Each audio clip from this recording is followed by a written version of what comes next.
آج ایک مال کے باہر ایک شخص کو اس کا والیٹ کھولے ہوئے دیکھا. چلتے ہوئے اچانک میری نظر پڑ گئی. ویسے تو بڑی نازیبا حرکت ہے کسی کی کسی چیز پہ نظر ڈالنا.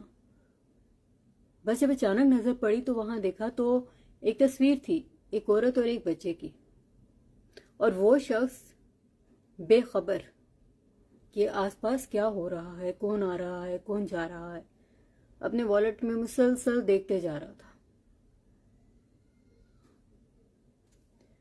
میں بنا سوچے سمجھے یہ کہہ سکتی ہوں کہ یہ تصویر یقیناً اس کے بیوی اور بچے کی تھی، اور اس کے دیکھنے میں اتنی گہرائی تھی کہ جیسے ابھی وہ لوگ تصویر سے باہر نکل آئے. یہاں کے دیکھنے میں جو پیار ہے، جو یاد ہے، وہ کچھ اور ہے. اب چلتے ہیں دوسری طرف، اس بیوی اور بچے کی طرف. بچے کے پاس فرمائشوں کا ایک انبار ہے. اس بار میرے باپ کا فون آئے گا تو فلاں چیز کی فرمائش کروں گا، اس بار فلاں چیز مانگوں گا، اس بار یہ کہوں گا، وہ کہوں گا، بس بہت ساری چیزیں ہیں.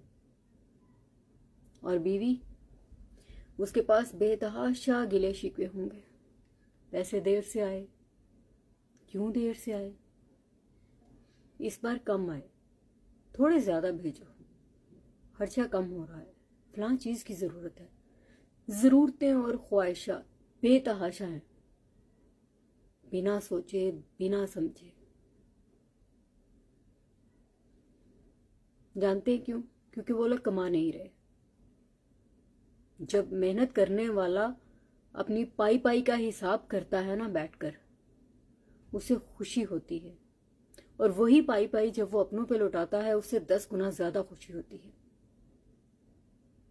لیکن اسے اپنی محنت کا بھی پتہ ہوتا ہے. لیکن جس نے لوٹانا ہے نا وہ پیسہ، جس کے پاس بنا محنت کے آ رہا ہے، وہ اس محنت کو، اس درد کو کبھی سمجھ ہی نہیں سکتا.